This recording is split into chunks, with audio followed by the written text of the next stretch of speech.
Hola, ¿cómo estás hoy? Te doy una vez más la bienvenida a Todo tiene un porqué en la televisión pública argentina. Hoy tenemos un programa dedicado a las ciencias naturales. Vamos a hablar de el ciclo del agua. Como sabes, nuestro planeta tiene a su superficie mayormente cubierta por agua, entonces es muy importante que veamos, cuáles son las propiedades de este elemento y qué relación tiene con nuestra vida. ¿Por qué hablamos de ciclo del agua? En todo caso, ¿dónde comienza, dónde culmina y cómo se renueva ese ciclo? ¿Qué pasa cuando la energía del sol calienta las grandes superficies de agua? ¿Qué es la lluvia ácida? ¿A qué llamamos lluvia ácida? ¿Qué relación tiene el agua con nuestra vida? ¿Cuáles son sus propiedades? ¿Por qué decimos que el agua es el solvente universal? ¿Cuál es la forma de la gota de agua? ¿Tiene así esa puntita como la dibujamos? Bueno, esas son algunas de las preguntas que vamos a hacerles a los especialistas que nos visitan hoy y que seguramente van a responder con mucha precisión. Así que vamos a recibir ya a la primera, si te parece. Hoy nos visita Cindy Fernández. Cindy es comunicadora en meteorología, forma parte del equipo de prensa y comunicación ciudadana del Servicio Meteorológico Nacional. Es vocera y forma parte del comité editorial de la revista Meteoros y del equipo de redes sociales del Servicio Meteorológico Nacional. Es columnista en el programa de divulgación científica La Liga de la Ciencia, aquí en la televisión pública. ¿Cómo estás, Cindy? Gracias por estar Hola, con ¿qué nosotros. tal? ¿Cómo están? Gracias por invitarme. No, por favor, un placer. Bueno, ¿a qué se llama ciclo del agua? Es el tema de nuestro programa de hoy.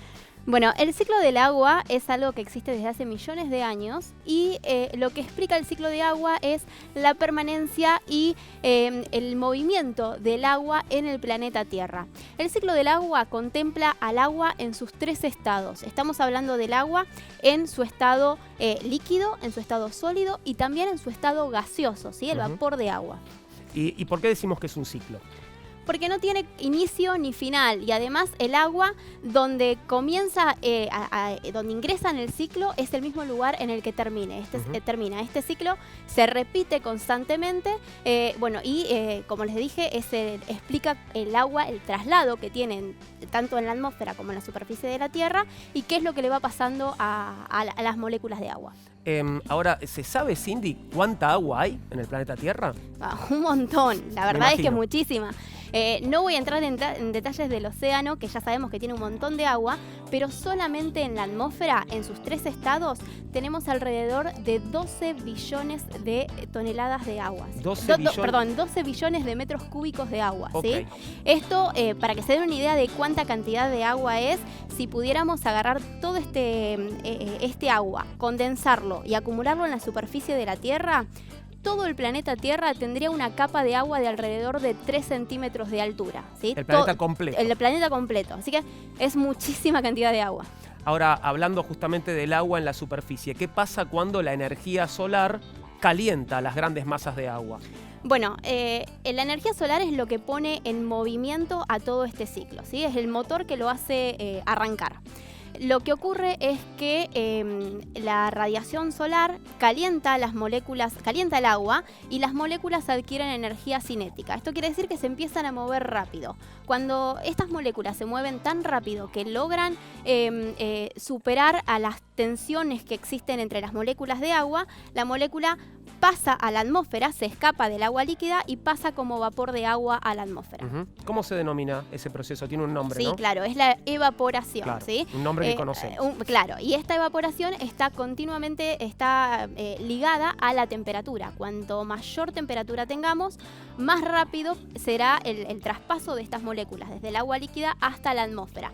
Y más o menos para que se den una idea, desde que una molécula sale del agua y recorre todo el ciclo y vuelve a llegar al océano otra vez o al agua, al mismo lugar de que partió, se tarda aproximadamente entre unos 9 y 10 días en promedio.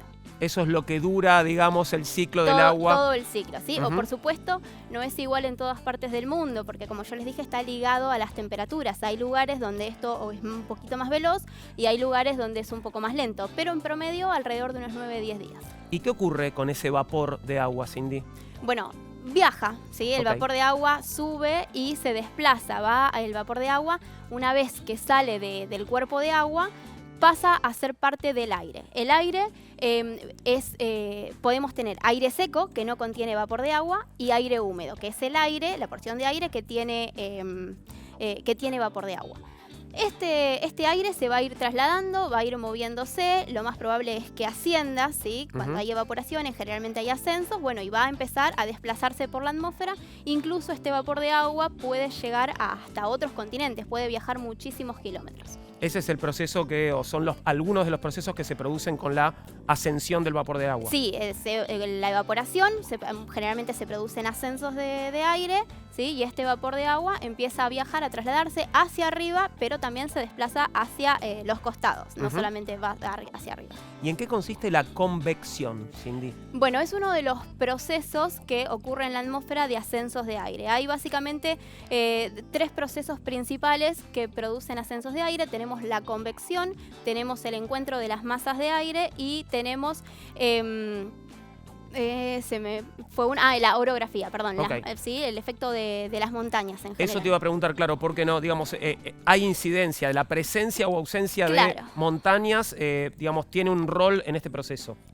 Tanto la convección como las montañas, como las masas de aire tienen un rol en este proceso, porque son 3 factores que producen los ascensos de aire, ¿sí? Hacen que este vapor de agua vaya hacia partes más altas de la atmósfera. Cuando el vapor de agua asciende, se produce un enfriamiento del vapor de agua, y con lo cual se genera la condensación y es posible que haya precipitaciones. La convección que vos me decías es uno de los procesos que produce este ascenso de aire, pero que también es el proceso que se encarga de llevar el calor de la superficie hacia las capas más altas de la atmósfera. ¿Cómo comienza esta convección? Con el calor. El aire es un mal conductor del calor, con lo cual lo que ocurre es que la radiación solar, cuando llega el sol a la atmósfera, el aire no se calienta por el sol, ¿sí? Pero sí se calienta por estar en contacto con el suelo caliente. Entonces, el sol lo que hace es calentar el suelo le pasa el calor al aire, y ese aire, al calentarse, se vuelve menos denso, es más liviano, ¿sí? El aire caliente siempre va para arriba, lo habrán notado en una habitación con un calefactor, que si levantan la mano hace más calor arriba. Bueno, en la atmósfera pasa lo mismo, ese aire se calienta y tiende a ascender. A medida que asciende, ese aire se enfría, condensa y se forman precipitaciones. Con respecto a las montañas, que es el otro forzante que vos me decías, las montañas también son generadores de precipitaciones. Las montañas funcionan como objetos que interrumpen el flujo de aire. Si tenemos una montaña, el aire cuando se va acercando a la montaña, para pasar ese objeto, muchas veces lo único que puede hacer es ascender, es pasarla por arriba. Claro. En ese ascenso también se produce un enfriamiento del aire, ¿sí? Del vapor de agua, pasa de estado gaseoso a estado líquido, ¿sí? Se generan precipitaciones. Ahora, ¿en qué partes de la Argentina podemos observar estos fenómenos? Tenemos zonas montañosas en nuestro país, ¿no? Sí, es muy común ver este fenómeno en los Andes, tanto en la zona patagónica como en la región de Cuyo, y es muy notorio porque si uno ve imágenes satelitales de esa región, tanto de Argentina como de Chile, va a notar un cambio en la vegetación. Del lado de Chile, cuando vemos las imágenes satelitales, hay mucha vegetación muy verde. Todo el terreno en esa zona es muy, muy verde, con muchas plantas. Mientras que del lado argentino, lo que tenemos es un suelo prácticamente desértico, sin vegetación. Esto es porque en nuestras latitudes el aire en general se traslada desde el Pacífico hacia Argentina, y cuando viene desde el Pacífico cargado de humedad se encuentra con la cordillera de los Andes, que es bastante alta. Entonces solamente la puede ascender, y cuando tiende a ascenderlo, este aire va enfriándose, condensa el vapor de agua y precipita del lado de Chile. Claro. Cuando el aire pasa para el lado de Argentina, está prácticamente sin humedad, muy seco, y por lo tanto de nuestro lado no se generan precipitaciones. Ahora, ¿qué pasa, Cindy, cuando se encuentran 2 masas de aire que tienen diferentes temperaturas? Bueno, si tienen diferentes temperaturas es porque tienen diferentes densidades. Lo que ocurre es que esas 2 masas de aire, ¿sí? Vamos a llamarla una fría y otra caliente, no quiere decir que realmente sean frías y calientes, las dos pueden llegar a ser frías o las dos calientes, pero una más que la otra. Claro.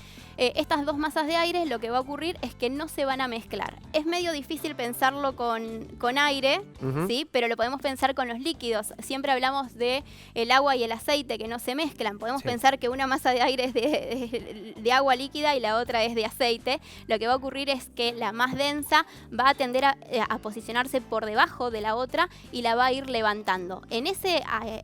Porque la menos densa va a tender a posicionarse por arriba. En ese ascenso, en ese empuje que va haciendo la masa de aire más densa, ¿sí? Que es la más fría. La más fría es la más densa. Claro, la más fría es la más densa. Que va por abajo. Va por abajo, va a tender a levantar a la más cálida y entonces la más cálida va a tener un ascenso, ¿sí? El ascenso de aire se va a estar dando. En ese ascenso de aire, la masa de aire más cálida va a enfriarse, va a condensar y a formar precipitaciones. Bien.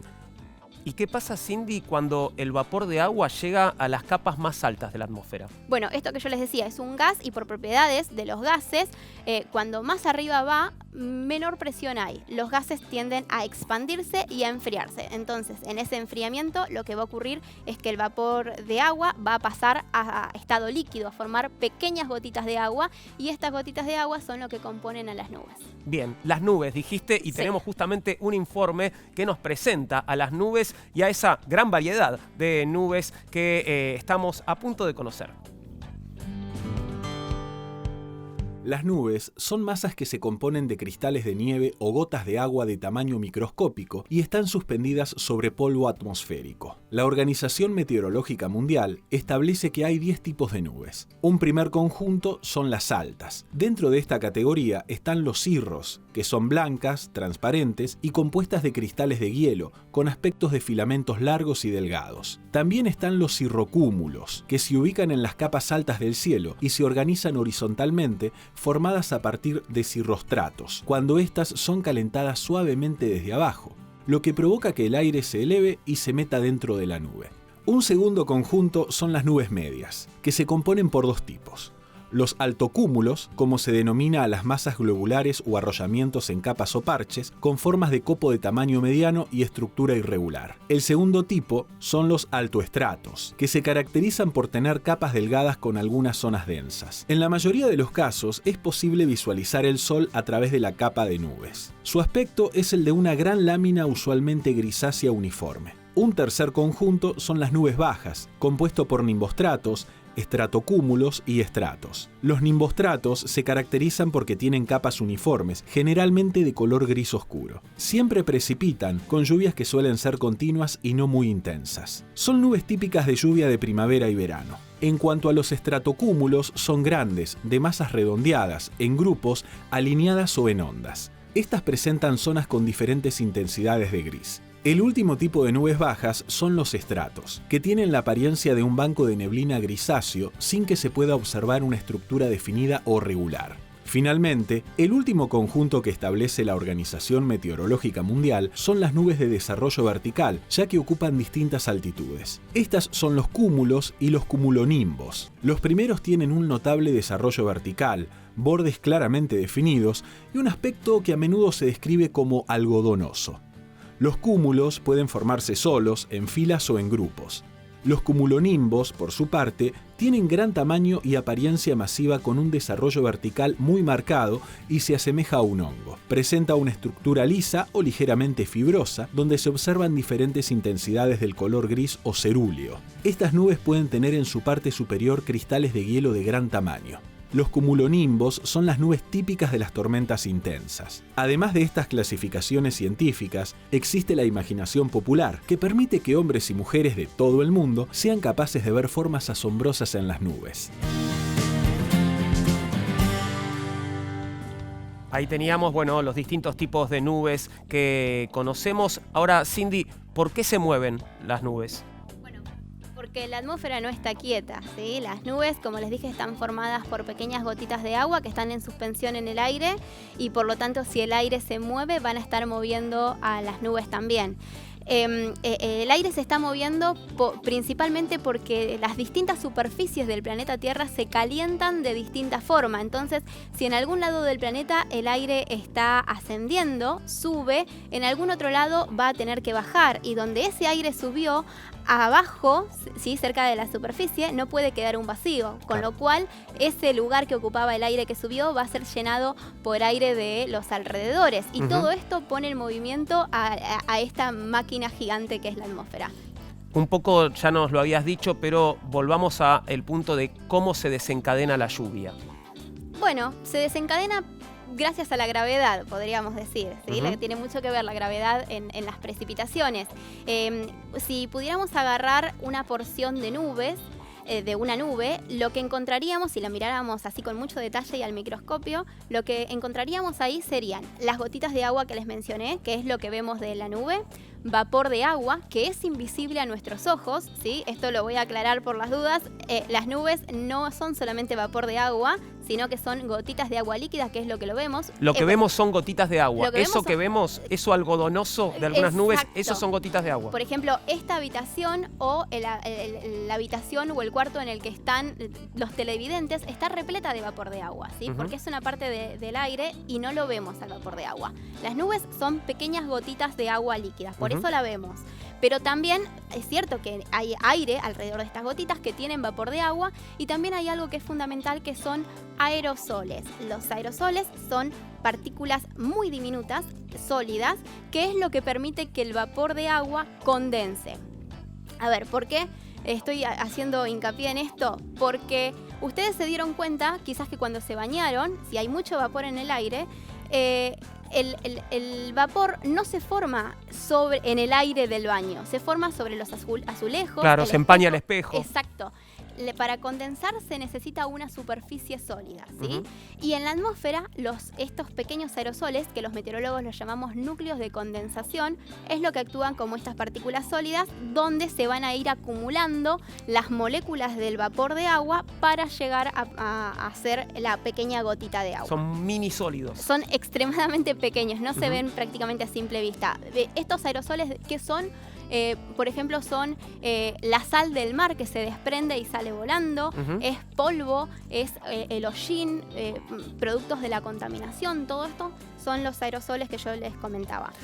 Sí. Te preguntaba por las lluvias y bueno, entre las lluvias hay un tipo particular e inquietante de lluvia, que es la llamada lluvia ácida. Si me permitís, Cindy, te dejo unos minutitos para conversar sobre eso, sobre la lluvia ácida. Vamos a hacerlo con César Almeida. César es doctor en bioquímica y es también investigador del CONICET y profesor de la Universidad Nacional de San Luis. Creo que ya está en contacto con nosotros. César, ¿cómo estás?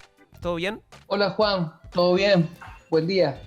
Buen día, gracias. Un placer estar en tu programa. Muchas gracias, gracias. Para mí también un placer conversar con vos, César. Contanos, ¿a qué se llama lluvia ácida?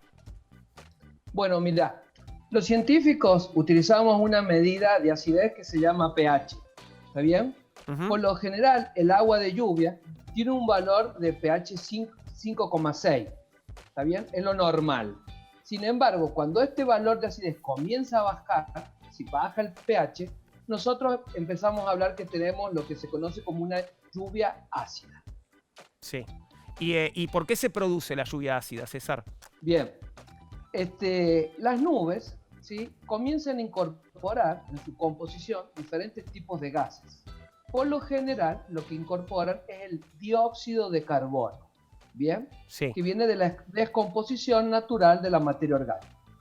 Este dióxido de carbono se comienza a transformar en ácido carbónico y le confiere un valor de acidez a la lluvia de aproximadamente el 5,6, el valor de pH. Sin embargo, cuando comienzan a haber otros gases, como son óxidos de nitrógeno, óxidos de azufre, ¿sí?, comienza una serie de reacciones químicas que terminan transformándose en ácido sulfúrico, ácido nítrico, y hace que el valor de pH llegue inclusive hasta valores cercanos a pH 3.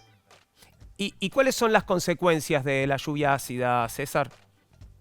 Bueno, mira, primero deberíamos entender que la lluvia ácida puede venir de dos factores. Uno son factores naturales, como son las explosiones volcánicas, ¿está bien? Y otro puede ser por factores antropogénicos, que son, por ejemplo, que provienen de la quema de combustibles, de la generación por parte de las empresas. ¿Cuáles son las causas que pueden producir? Bueno, por ejemplo, destruyen el patrimonio de la humanidad. Digámoslo en este sentido. Vos, cuando caminas por la calle, ves una estatua. Esas estatuas generalmente pueden ser hechas de un material que se llama carbonato de calcio, de piedra caliza, ¿está bien? O mármoles que adornan los edificios. Esta lluvia ácida lo que puede hacer es comenzar a degradar estas estructuras, las comienza a destruir, ¿está bien? También, como destruyen estas estructuras, pueden destruir y afectar a los seres vivos, a la biota. Bien, César, obviamente hay que tratar de evitarla, ¿no? Reducir los riesgos de la lluvia ácida, entiendo, ¿no? Por lo que me estás contando. Sí, por supuesto. Mira, en la biota, ¿sí? Produce grave daño. Por ejemplo, en la lluvia ácida, cuando cae en los suelos, comienza a que todos esos metales, minerales que tenemos en el suelo, se comiencen a liberar rápidamente. ¿Está bien? Por ejemplo, mira, si en un suelo es rico en aluminio, se libera ese aluminio, forma una especie de gel. Ese gel se va a adherir a las raíces de las plantas y lo que va a impedir es que las raíces comiencen a absorber gases, minerales para la planta y hace que la planta muera. Si esa lluvia ácida cae, por ejemplo, en un lago, en un dique, ¿está bien? También va a liberar este aluminio, va a formar un gel, ese gel se va a ir a las branquias de los peces y los peces van a morir por falta de oxígeno. Consecuencias realmente no deseables. César, te agradezco mucho por estos minutos. Estaremos en contacto seguramente en alguna otra ocasión. Bueno, gracias Juan, que tengan buen día. Igualmente, gracias César. Nos hablaba sobre la lluvia ácida. Tenemos ahora una sección que tiene que ver con la pregunta que nos hace una persona que seguramente conoces y tal vez lo que no conoces es la respuesta a esa pregunta. Voy a intentar dártela. La pregunta de hoy nos la hace Eleonora Wexler. ¿Qué tal? ¿Cómo están? Hola Juan. Un beso a toda la gente de la televisión pública también. Necesito hacerte una pregunta muy especial, Juan, y quiero que me la contestes rápidamente. Te lo pido, por favor, porque la vengo pensando desde ayer a la noche, no podía dormir, tuve insomnio por eso. Así que te pregunto, ¿por qué hay algunos animales que pican? Ya quiero la contestación. Estuve la noche de insomnio, no podía dormir pensando en eso y dije, Juan me lo va a responder.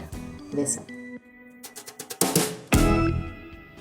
Bueno, Eleonora, voy a intentar responderte a vos y a todos los que tengan esta inquietud y además me interesa que puedas dormir bien esta noche. Esto es así, mira, los animales pican para alimentarse, para paralizar o matar a sus presas, no hay un único motivo, pero también para defenderse cuando se sienten amenazados. Entre los que pican encontramos insectos como las abejas, las avispas, los mosquitos y las hormigas, los arácnidos, que son las arañas y alacranes, y algunos animales marinos como nuestras conocidas aguavivas. Y hablando de picaduras, un consejo: vaciar o dar vuelta todos los recipientes donde se pueda estancar el agua, así evitamos que el mosquito del dengue se reproduzca. Cindy, muchas gracias por haber estado con nosotros hoy en Todo Tiene un Porqué. Te seguimos en la Liga de la Ciencia, ¿sí? Sí, un placer igual estar con ustedes. Gracias a todos por invitarme y espero que haya sido muy interesante lo que les conté sobre el ciclo del agua, que es algo realmente fundamental para la vida de nuestro planeta. Claro que sí, lo fue. Muchas gracias. Cindy. A vos te decimos que si querés contactarnos podés hacerlo a través de un mail a porqué@mandarinatv.com. En Facebook estamos como Todo Tiene un Porqué. En Instagram y Twitter @porqué_tv. Seguimos después de la pausa, hoy hablando del ciclo del agua, un tema de ciencias naturales. En Todo Tiene un Porqué. Ciencias naturales, hoy en Todo Tiene un Porqué estamos hablando del ciclo del agua y llega el momento de hablar de las propiedades del agua desde el punto de vista de la química, y para eso tenemos por supuesto a otro especialista. Nos visita Galo Soler Ilia. Galo es doctor en química, es decano del Instituto de Nanosistemas de la Universidad Nacional de General San Martín. Es investigador principal del CONICET, dedicado a la química de materiales y nanotecnologías, y es profesor en la Facultad de Ciencias Exactas y Naturales de la Universidad de Buenos Aires. Bienvenido, Galo, gracias por estar de vuelta con nosotros. Muchísimas gracias, es una alegría que hayamos vuelto a vernos. Qué lindo, sí, estamos muy contentos. Bueno, ¿qué es el agua desde el punto de vista de la química, Galo? El agua debe ser la molécula más linda que hay por su belleza, porque es una molécula pequeña, muy simple, pero con un comportamiento muy complejo y que posibilita cosas tan interesantes como la vida, por ejemplo. Es una molécula muy sencilla y todo el mundo conoce su fórmula. Es hidrógeno 2 oxígeno, o la famosa H2O. Claro. Y tiene unas propiedades que son muy interesantes debidas a los átomos que la componen y a la forma en la que esos átomos se enlazan en el espacio, que es lo que básicamente estudia la química. Es decir, el agua tiene imagínense, un átomo de oxígeno, es un átomo relativamente gordo y que le ama los electrones, es un átomo hambriento de electrones. Y tiene dos pequeños átomos de hidrógeno puestos uno al lado del otro, forma como un triángulo, cuyo uno de los vértices es el oxígeno y los otros dos son dos átomos de hidrógeno. ¿Qué ocurre con esta molécula? Los átomos de hidrógeno que están aquí a los costados y el oxígeno comparten los electrones. Los electrones son los componentes de los átomos que tienen que ver con las propiedades químicas. Pero el oxígeno es un poco tacaño con los electrones, es un poco avaricioso. Los quiere todos para él. Los quiere todos para él. Entonces, como que comparten los electrones, pero el oxígeno tironea un poquito de ellos. Entonces, ¿qué pasa? Esta molécula es como un triángulo, tiene un pequeño desbalance de carga, ¿sí? Una pequeña, lo que se conoce como un pequeño dipolo eléctrico. Nosotros en la vida real vemos dipolos eléctricos y usamos dipolos eléctricos todos los días, hasta para un vaso de agua. Pero no estamos acostumbrados a las fuerzas eléctricas cotidianamente. Pero lo podemos ver como un imancito, como un dipolo magnético. El comportamiento es similar, las fuerzas tienen el mismo origen. Cuando ustedes pegan un imán a la heladera, o cuando ustedes ven una barra imantada, saben que tiene un polo norte y un polo sur. Sí. ¿No? Básicamente. Bueno, una molécula que tiene un pequeño desbalance de carga, tiene como un polo positivo y un polo negativo, y hace un pequeño dipolito eléctrico. En la molécula de agua hay una pequeña densidad negativa sobre el oxígeno y una pequeña densidad positiva sobre el hidrógeno, los hidrógenos.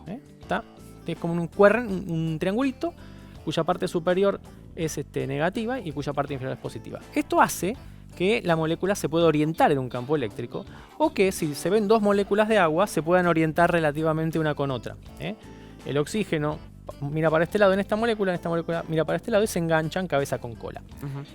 Solamente por interacciones eléctricas. Es decir, las moléculas tienen interacciones eléctricas. Eso hace que haya fuerzas cohesivas entre ellas, que se conocen como fuerzas dipolo-dipolo. Lo estudiamos en la escuela secundaria. El agua es una molécula muy pequeñita. Que liga, esto quiere decir como que liga, digamos, tiende a ligar. Esas fuerzas eléctricas en principio tienden a ligar las moléculas y a ligarlas un poquito más que lo que otras moléculas. Por otro lado, el hecho de tener un oxígeno y un hidrógeno acá, el hidrógeno es un átomo pequeño. Entonces, cuando una molécula está por aquí y está alineada con un dipolo, el hidrógeno que queda acá en el medio entre el oxígeno de esta molécula y el oxígeno de esta otra molécula queda como atrapado entre estas dos y le da cierta direccionalidad. O sea, le da una especie de estabilización extra. Bien. Y eso se conoce como puente de hidrógeno, lo estudiamos también en la secundaria, recuérdenlo. Y eso hace que tenga dos cosas fundamentales el agua. Una cohesión un poquito mayor que lo normal, es decir, las moléculas se quieren un poco más de lo normal porque esta especie de enlace extra hace como que sea un poquito más, como que a las moléculas les guste estar un poquito más juntas, entonces por eso el alto punto de ebullición del agua, etc. Y además le da cierta estructura. Esto se ve muy bien en el hielo. Claro. ¿Sí? Cuando baja uno la temperatura, estas moléculas se ordenan. Imagínense en un líquido, como acá en este vaso.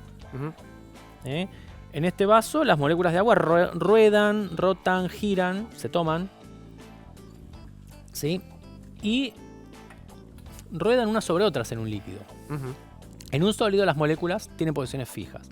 Estas posiciones fijas Sólido también es uno de los estados del agua en claro, la Tierra, tenemos ¿no? el sólido, el líquido y el gaseoso. Claro. En el gaseoso las moléculas andan como pelotas de fútbol de acá para allá, no se ven unas con otras, no importan las interacciones entre ellas.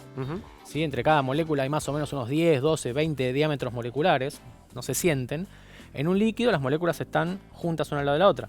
Imagínate, en 1 milímetro hay puestas una al lado de la otra 3 millones de moléculas de agua. Okay. Para tener una idea. Entonces, ¿qué pasa? En un líquido las moléculas ruedan, giran y en promedio esos dipolos se ven y esas interacciones se manifiestan. En un sólido las moléculas empiezan, tema frío, ya como cuando tenemos frío no rodamos tanto, no ruedan tanto, se quedan más quietas y estas direccionalidades dadas por el hidrógeno, por el puente de hidrógeno, por el enlace de hidrógeno, se empiezan a ver más. Entonces, ¿qué pasa en el sólido de agua? Sí. Cuando pasás del líquido a sólido, cuando congelás el agua, las moléculas empiezan a girar más lento, se empiezan a dar cuenta que se pueden acomodar mejor y de repente se forma una estructura un poquito más abierta, ¿sí? Se optimizan las interacciones, se forman unas pequeñas estructuras en las cuales este enlace de hidrógeno es muy importante energéticamente, hace que sea más estable, se construye como un edificio, la distancia es un poquito mayor. ¿Esto tiene relación con que el hielo flote en el agua? Exactamente, claro. Exactamente. El hielo flota en el agua porque es un 10% menos denso que el agua. Es muy raro encontrar en la materia este comportamiento, ¿sí? En el agua es muy atípica. Y por eso el hielo flota arriba del agua, por eso se hundió el Titanic, porque no lo vieron, flotaba en el agua, pero flotó la parte de arriba del iceberg, porque es solamente un 10%. Claro, menos por eso es que hay solo una séptima parte, ¿no? Por eso una pequeña parte del hielo flota sobre el agua, porque no...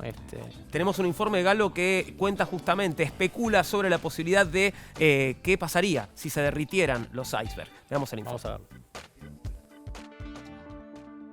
Conocer el funcionamiento del hielo en relación con el agua y la sal nos permitirá comprender mejor de qué se trata la discusión en torno a cómo influiría la desaparición del hielo del planeta en el nivel del mar. El hielo flota gracias a que el agua se expande cuando alcanza temperaturas por debajo de los 4 grados centígrados, a diferencia de la mayoría de las sustancias. Cuando este líquido se congela, entre las moléculas se forman enlaces de hidrógeno que van dando lugar a estructuras cada vez más complejas y que ocupan un espacio mayor. Cuando se piensa en el derretimiento del agua congelada del planeta, usualmente se lo hace limitándose a la que proviene del deshielo o al hielo que llega al mar desde tierra firme, y es común que se asuma que la disolución de los icebergs no ocasiona ningún aumento en el nivel del mar. De hecho, si se pone un cubito de hielo en un vaso lleno de agua y se espera hasta que se descongele, se podrá comprobar que a medida que lo hace, el nivel del agua no cambia. El principio de Arquímedes explica este fenómeno, ya que establece que sobre un objeto sumergido en un fluido actúa un empuje vertical y hacia arriba igual al peso del fluido desalojado. Eso implica que el peso del fluido desplazado por un cuerpo que flota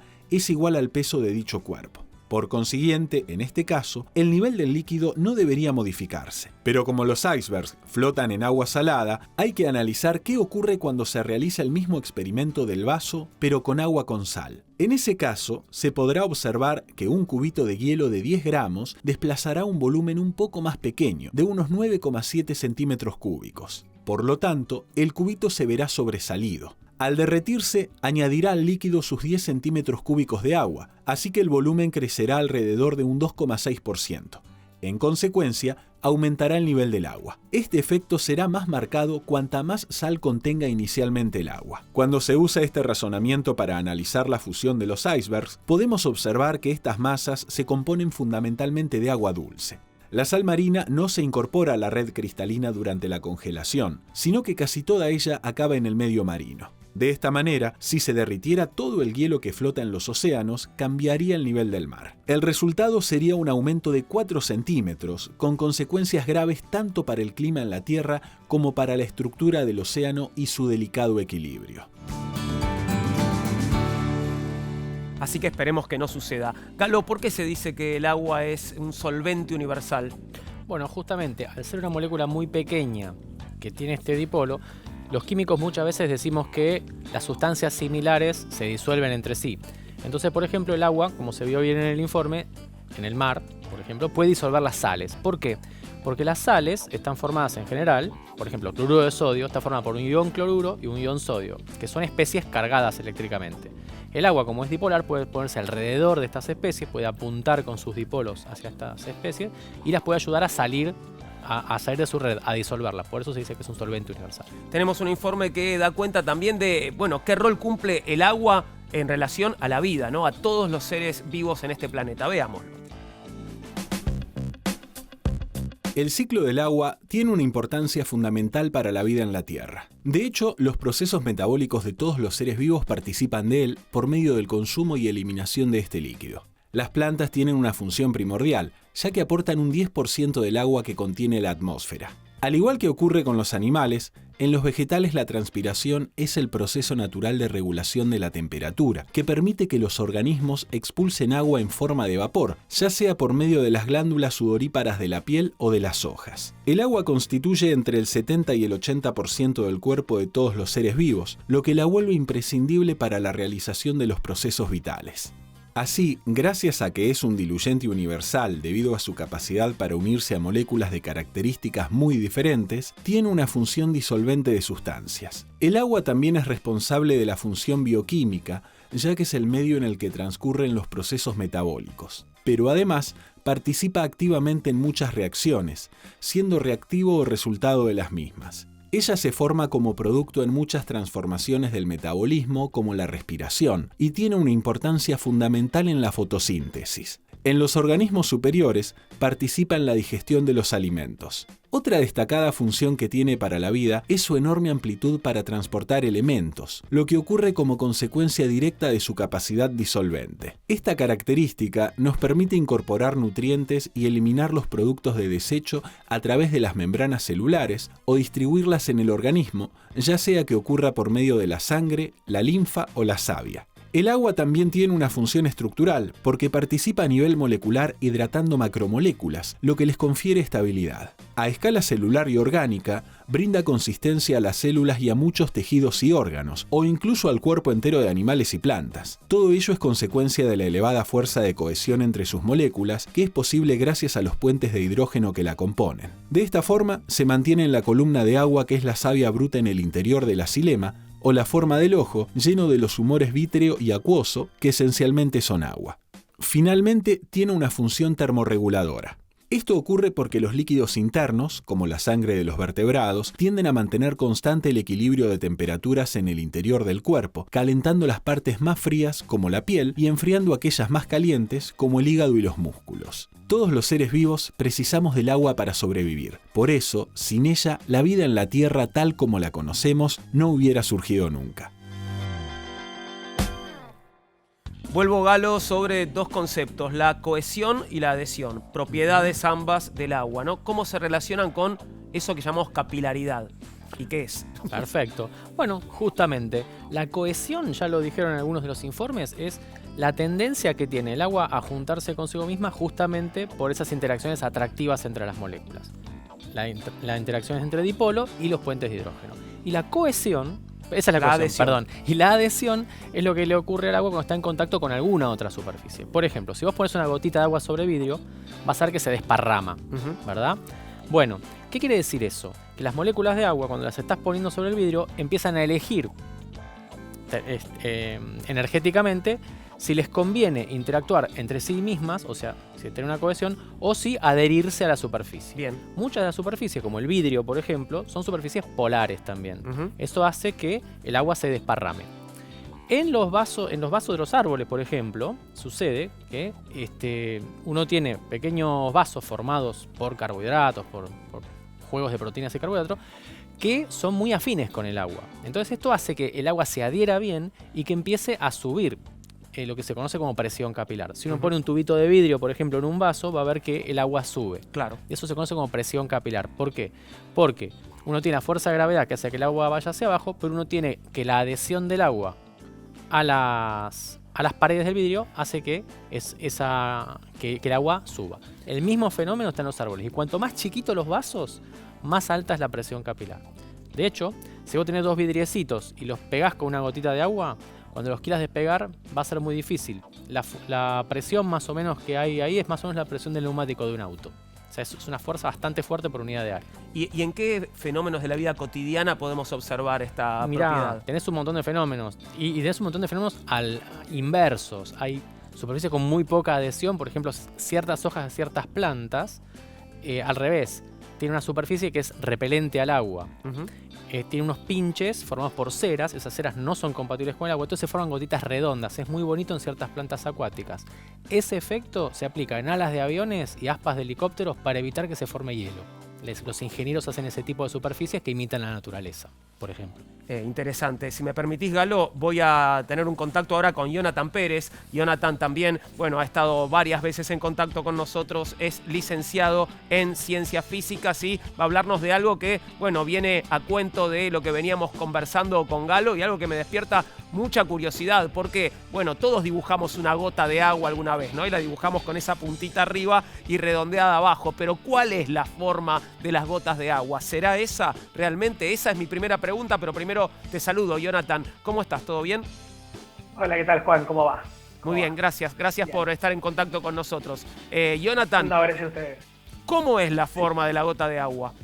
Bueno, cuando uno piensa en la forma de una gota de agua, tiene que pensar en las condiciones en que está esa gota de agua. Porque la forma que tiene que ver con el balance entre diferentes tipos de fuerzas que afectan a las moléculas de agua que están en esa gota. Uno normalmente tiende a pensar que son efectivamente redondeadas, pero no siempre son perfectamente redondas por esta cuestión del efecto de otras fuerzas diferentes que la que hacen que se vuelva redondeada. Uh-huh. ¿Y a qué se debe esa forma? Entonces, bueno, a lo que estabas diciendo, ¿no? El contexto, exactamente. Digamos. Exactamente. En la forma aparecen diferentes fuerzas que tratan de darle forma a las moléculas que afectan su movimiento, cómo se aproximan. La forma que la hace más redondeada es el efecto de atracción entre las propias moléculas, uh-huh, que tiende a que sea redondita. Sí. Pero, por ejemplo, cuando uno tiene una gota que está cayendo en el aire, esa gota también sufre efecto de rozamiento con el aire. Uh-huh. Y de hecho cae por efecto de la fuerza de la gravedad. Sí. Entonces, la fuerza que tiende a que sea redondeada, que se llama tensión superficial, no es la única fuerza que afecta a la forma de las gotas. Por eso, en diferentes contextos, las gotas se ven más o menos redondeadas según cuál sea la fuerza predominante en cada una de esas situaciones. O sea que hay situaciones en las que la gota de agua tiene esa formita con la que la dibujamos, o algo parecido a eso. De hecho, cuando una gota está cayendo, si uno piensa, por ejemplo, en una canilla que gotea, uh-huh, uno ahí tiene varios efectos compensados. A medida que se va acumulando agua, uno ve que es redondeadita. Eso tiene que ver con, como decíamos, con la tensión superficial, con la fuerza atractiva entre las moléculas, que hace que se quieran quedar pegoteadas. Básicamente, imagínense como, no sé, estamos en una fiesta, nos queremos mucho y queremos abrazarnos todos. Uh-huh. Uno no se va a poner en fila, ni se va a poner en forma de rectángulo ni cuadrado, sino que la forma que hace que todas las moléculas estén unas más cerca de las otras son las formas redondas, esféricas, si pensamos en las tres dimensiones. Hablaste... Por eso, cuando... Sí, perdón, Jonathan, no, porque hablaste un par de veces de tensión superficial. ¿Qué es exactamente la tensión superficial? Bueno, la tensión superficial es el nombre que le damos a este efecto de acercamiento, de fuerza atractiva entre moléculas cuando pensamos en las superficies. Uh-huh. ¿Y por qué? Porque imaginemos que tenemos una molécula que está toda rodeada de otras moléculas de agua, se atraen, está todo bien. Ahora imaginemos que tenemos varias moléculas de un costado y una molécula se quiere alejar un poco. Esa molécula se va a sentir atraída por las moléculas que tiene al costado y se trata de acercar. Entonces, el efecto de la fuerza atractiva entre las moléculas se da más que nada en las superficies. O sea, se da en todos lados, pero se nota en las superficies. Por eso uno llama tensión superficial a este efecto atractivo de unas moléculas con otras que genera efectos cuando uno tiene las superficies. Y por eso, como decíamos, la forma esférica es la que minimiza las superficies. Bien. ¿Por qué? Porque la superficie está atraída de un lado y no del otro. Ahora, me decís que la forma de la gota de agua es esférica, pero no la vemos así. ¿Por qué no la vemos de esa manera, Jonathan? Bueno, es muy difícil ver una gota efectivamente cuando cae, ¿no? O sea, habría que tener una vista como muy rápida. Es bastante redondeada. Ahora, en el momento que la gota está cayendo, estamos pensando en una gota que cae, una gota de lluvia, en el momento que la gota está cayendo, en principio sería redondeada para minimizar la superficie, pero a su vez hay rozamiento con el aire. Claro. Entonces el rozamiento con el aire la estira de alguna manera hacia arriba.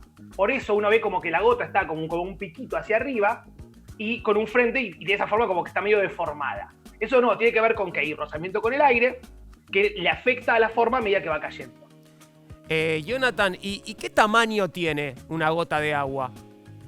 Bueno, eso depende mucho de las condiciones en que se generó. De hecho, si uno piensa, por ejemplo, en la gota que gotea de la canilla, uh-huh, uno ahí, digo, el agua se va acumulando hasta que sucede que, hasta que el volumen es tan grande, que la fuerza peso logra romper la adhesión de las moléculas que están todavía sosteniéndola contra el resto de la canilla. Pero eso depende de la sección de la canilla, de la adhesión de las gotas a la otra superficie. Cuando uno piensa en lluvia, también depende de las condiciones en que se generan esas gotas en el aire, porque ahí no están enganchadas a la superficie de entrada, claro, sino que hay efectos de condensación y acercamiento. Entonces, no hay un tamaño de las gotas, eso depende de las condiciones en las que se forma y en las que empieza a caer.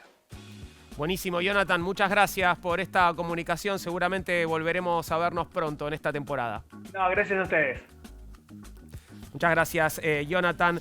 Pasaba ahí, bueno, te iba a preguntar algo más, Galo, antes de terminar. ¿Qué quiere decir que el agua tiene un gran calor específico? Bueno, el calor específico se puede definir como la cantidad de energía que vos le tenés que entregar a un sistema para aumentar su temperatura en 1 grado. ¿Qué es lo que ocurre? Vos cuando calentás un sistema, lo que haces es esencialmente inyectarle energía y esa energía se transforma en energía de movimiento. Es decir, tomás un gas, le pones energía, metés abajo de la hornalla, digamos, y las moléculas de gas se empiezan a mover más rápido. ¿Qué es lo que sucede? Vos estás transfiriendo energía y las moléculas, ¿qué hacen? La reciben y es como que recibirán un sueldo, ¿viste? Entonces se empiezan a mover. Una molécula chiquitita monoatómica lo único que puede hacer es moverse cuando le inyectas energía. Se mueve para todos lados. Cuando vos tenés un sistema común, la molécula tiene como bolsillos de energía, es decir, donde puede aprovechar esa energía. Una molécula que es puntual, monoatómica, lo único que puede hacer es moverse de acá para allá. Si una molécula ya tiene 2 átomos, lo que puede hacer es moverse, rotar o vibrar. En eso almacena su energía. El calor específico lo que cuenta es cuántos bolsillos tiene esa molécula. Las moléculas de agua tienen muchos bolsillos, porque tienen 3 átomos, entonces puede almacenar energía en las vibraciones, puede almacenar energía en las rotaciones o puede almacenar energía en las traslaciones. Pero a su vez, cuando está líquida, también esa energía que puede almacenar la puede aprovechar para alejarse y acercarse un poquito.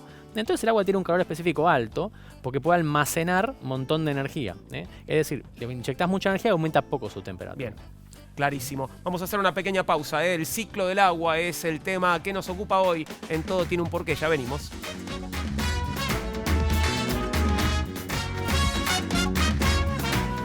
Llegamos al final de nuestro programa de hoy, se nos evaporó el tiempo, tenemos que irnos precipitadamente, así que Galo, muchas gracias por haber venido. Muchísimas a Todo gracias. Por qué, y seguramente vamos a volver a vernos en esta temporada. Siempre es un gusto estar con ustedes.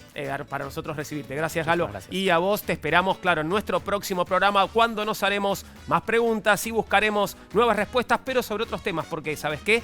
Todo tiene un porqué. Chau, muchas gracias.